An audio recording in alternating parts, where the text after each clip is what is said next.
부산에서 한번 어떤 분이 오셨는데 가슴이 너무 작아서 고민인데 보형물은 너무 보이는 게 부자연스럽기 때문에 좀 자연스럽게 하고 싶다. 실제로 굉장히 가슴이 작긴 했어요. 보통은 저희가 한 300cc 이상은 잘 안 나요.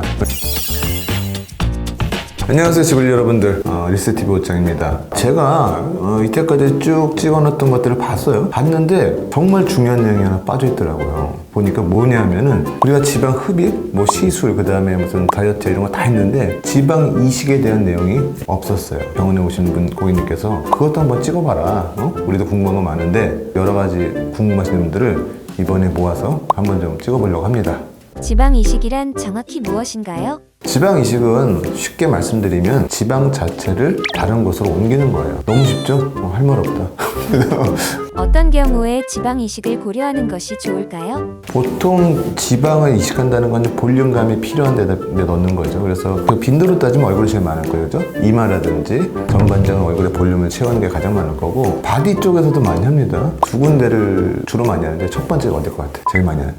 맞아요. 가슴을 제일 많이 하고, 두 번째는 골반 옆에 보면 꺼져 있는 부분인데 사실 고개 꺼져 있으면 골반이 좀 없어 보이거든요. 그래서 그 부분을 채우는 걸 갖다 두 번째로 많이 하는 것 같아요. 지방 이식의 효과는 얼마나 오래 지속되나요? 이게 이식만 잘 되면은 반영구적으로 가는 거예요. 지방을 이식해 놓으면 그게 다 사는 게 아닙니다. 그게 살려면은 지방 사이로 혈관이 이렇게 싹 들어와야 돼요. 그래야 이제 지방들이 산소도 얻어먹고 영양분도 얻어먹고 해서 사는 거거든요. 근데 일부는 죽어요. 그래서 보통 한 30에서 50%인데 많게는 50%까지 죽을 수도 있고요. 그냥 뭐 죽으면 어떻게 다 흡수가 돼버립니다. 보통은 저희가 지방 이식한다 그러면 2차까지는 생각을 해야 돼요. 그래서 보통 3개월 이후부터 적당한 시기에 와서 이식을 하게 되고, 아까 말씀드린 대로 효과는 잘만 살면 반영구적으로 간다. 이렇게 하시면 될 것 같아요. 수술 후 지방이 잘 유지되도록 관리하는 방법이 있을까요? 지방이 잘 살려면 영양 상태가 좀 좋아야 돼요. 극단적인 다이어트나 뭐 이런 건 별로 좋지 않습니다. 이식하면 일단 식사는 몇 개월 동안 잘 하세요. 이렇게 말씀 좀 드리고, 그 다음에 좀 주의할 점은 한 1, 2개월 동안 사우나라든지 탕에 들어가서 담그는 행위 같은 거는 그렇게 도움이 되지 않아요. 그 정도만 아시면 될 것 같고요. 지방 이식의 부작용이나 위험 요소가 있다면 무엇인가요?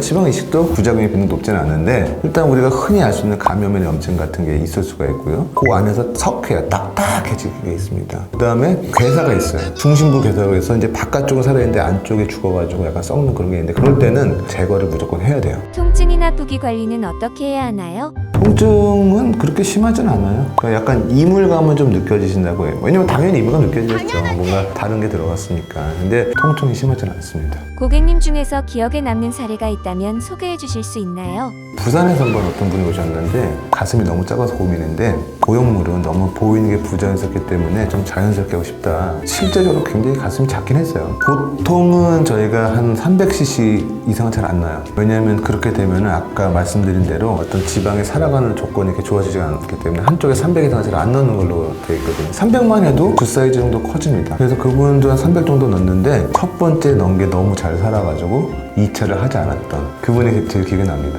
어떤 지방을 어디서 뽑나요? 우리가 지방 이식을 하기 위해서는 지방이 충분히 있어야 돼요. 지방 질이 좋은 데가 어디냐, 허벅지가 좀 좋습니다. 그래서 허벅지에서 주로 많이 좀 쓰게 되고, 그 다음에 우리가 지방은 그냥 쓰면 안 됩니다. 지방을 이제 뽑아가지고 묵은 상태에서 또 원심분리 돌려요. 원심분리는 뭐냐면 알죠? 이렇게 막 빠르게 돌려가지고 보면 이제 지방하고 뭐 물하고 김 이런 게 딱 분리가 됩니다. 그래서 그 위에 있는 순수한 지방만 이렇게 쓰게 돼 있어요. 가슴이나 또 이제 허벅지, 골반이 좀 없으신 분들은 양이 조금 더 필요합니다. 그래서 가슴, 골반, 지방 이식 원하시는 분들은 원장님들과 먼저 좀 상의를 잘 하고 진행했으면 좋겠습니다. 자, 오늘 얘기는 여러분의 눈높이에서 좀 말씀드린 것 같고요. 조금이라도 궁금하시거나 아니면 더 알고 싶은 게 있으시면 저희 댓글에 남겨주시면 제가 친절하게 답변 드리겠습니다. 시청해주셔서 감사하고 조만간 또 뵙겠습니다. 안녕!